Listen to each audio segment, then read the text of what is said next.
Hi guys, welcome back to my channel. My name is Amuafua. If it's your first time, if it is your first time, please hit the subscribe button. I would love to have you stick around. Today's video is a Q&A. I've been talking about doing this Q&A for like months at this point, but I'm finally getting it done. I asked you guys some questions on Twitter and Instagram. Yeah, so I'm just gonna get into them and hopefully, I don't know, this is entertaining to some degree. Okay, let me just start with some like frequently asked type of questions. I always get asked how old I am. A lot of you are very concerned about how old I am. I am 22. Yeah. The other question I get a lot is, am I done with uni? I am not. I'm still in school. Following from that, I always get asked where I go to school. I go to college in Connecticut. African Studies major. My focus is on post-colonial literature and cultural theory. So I'm gonna go into the questions that you guys sent me. What city do I live in? I live in Accra, Ghana. What's up? I don't, that's not a thing. Where do you work? I am still a student. Like I said, I go to college in Connecticut. Yeah, on campus. I have a few jobs on campus, so I guess that's where I work. Where do I see myself in 5 years? I'm too Ghanaian to like give you the deets, but I guess I can speak to like the state that I hope to embody in 5 years. I would just love to be, you know, doing something that I genuinely enjoy, financially independent, maybe able to support my family financially in certain ways, just in a place where I am content, and I feel like what I'm putting out into the world is fitting of what has been given to me, if that makes sense. Hopefully this YouTube channel would have gotten somewhere, my blog would have gotten somewhere like bigger. I'm very thankful for all of you that stick around with me and stuff like that. I really appreciate you. But yeah, I would love to be able to like make a living off of blogging. Yeah, I'm gonna stop rambling now on that question and move on to the next one. Do I fear aging? Not really. I guess like most 20-something-year-olds, I feel like I'm already too old and I feel like I'm already running out of time. But am I afraid to be like 60? No. I feel like that's when I will be like prime living my best life, because then you really don't care. Yeah, I'm not afraid to get older. I think I kind of embrace it actually.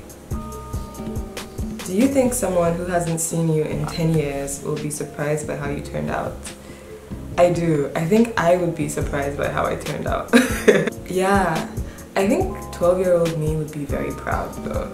I feel like 12-year-old me would be like, yes sis, you were doing the damn thing. But like I'm still a very strong-minded, independent, you know, very fiercely feminist person, which is exactly what I was when I was 12.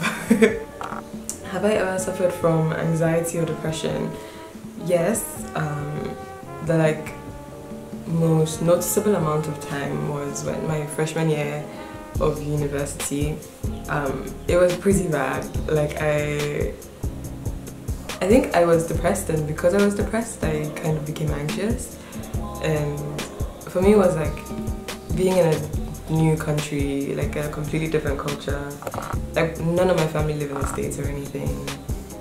So I just felt very removed from everything that I knew and was comfortable with, and I wasn't sure that I liked my school's culture that much. And there were like some strange like microaggression-y type things that were happening all the time. And because I felt uncomfortable, like amplified in my brain. So I was just sad. And I remember like spring semester, because it was also the weather and all of those things. Like I didn't leave my room for like weeks. Like I wouldn't go to class, I wouldn't do anything. And I was like called to my dean's office or the whole thing. I went to see a therapist like once and I never went back because I was just like, I'm not sure about this. But yeah, I would cry spontaneously. It was pretty bad. For me, when I was going through it in my brain, I was like, I'm just homesick. So like as soon as I can get home, I'll be fine. It doesn't quite work that way. I'm still a pretty anxious person. If I have a deadline or if I get emails on the weekend and that kind of thing, it freaks me out. I feel like I'm always talking on Twitter about it, like, don't do that. Don't be that person that emails people on a Saturday morning about something I want them to do on Tuesday. Like, that kind of thing really stresses me out. But yeah, I'm still pretty anxious. It's getting better because I'm like just teaching myself to breathe and like slow things down and only take on things I can do and not take on too much. But yeah, short answer is yes, I have experienced anxiety. And my favorite books. So I haven't been reading as much as I would have liked actually, because I've been reading a lot of theory, which just takes more time to get through. Because the second question is books I think everybody should read, so I'll just make those the same question. Like the books or articles and things like that are the most instrumental in kind of my world sense now. The Invention of Woman by Oyewunke Oyewumi is a really good one. I read that quite recently, kind of like solidified certain things that I had been thinking about. So that was a pretty influential read. Gender Trouble, Judith Butler, I think that's kind of like an intro to gender and sexuality studies book. Black Skin, White Masks by Fanon, I think is also an absolute must. It takes a lot of work to understand, but it was like the first kind of like black studies book I read in college, and I was like, whoa, what is this? It was everything. I love that. Audre Lorde's Use of the Erotic, I think is such a beautiful piece of writing. I can't make this list without including The Divine Comedy. If you follow me on Twitter, you probably know that I am obsessed. I read that book. I read The Divine Comedy freshman year, and all my friends were so annoyed because like there was not a single thing that I would not connect to Dante. Like I was like, this is everything and it applies to all life situations now and forever, and you need to read it. It's so beautiful. It's so beautiful. Like if you're a person who enjoys poetry, oh god, please read it. And if you can even like get like an audiobook version of it for it to play, that like Italian, like it has such a beautiful cadence, and I really love The Divine Comedy. Do I still like Benjamin Clementine? I do. I absolutely adore Benjamin Clementine. I'm not as big of a fan of the new album as I am of the first one, where he like plays piano more, but I still like him. Do I think that artists are human and hence shouldn't be held up to the immense pressure of appearing flawless? I think yes. Like, I think it's important to recognize that your faves are people too. But I think it's also important for your faves to like be aware of the influence that they exert and be ethical about the ways they choose to use that influence, if that makes sense. So it's like that thing with great like gift comes great responsibility. Yeah, like use your influence wisely, you know. Asked which languages I speak. I speak English, I speak Twi, I speak Italian, I speak French, and I'm currently learning Arabic. So my French is very rusty though. Very rusty. Do I have a favorite perfume? I've talked about how I've struggled with finding a good perfume for me, but I smelled YSL Supreme Bouquet in duty free, and wow. What is the habits you want to break? I put things off a lot. I procrastinate a lot. So my Instagram questions: what's my favorite fruit? Watermelon. I think, if I'm being honest, it's watermelon. It's the only food that I can really eat. Like, I can eat watermelon all day, every day. Yeah, watermelon. I'm hot. What's my favorite body cream? Nivea. Also, I get questions about like skincare and things like that. Nivea is the best lotion if you're an ashy person, like I used to be.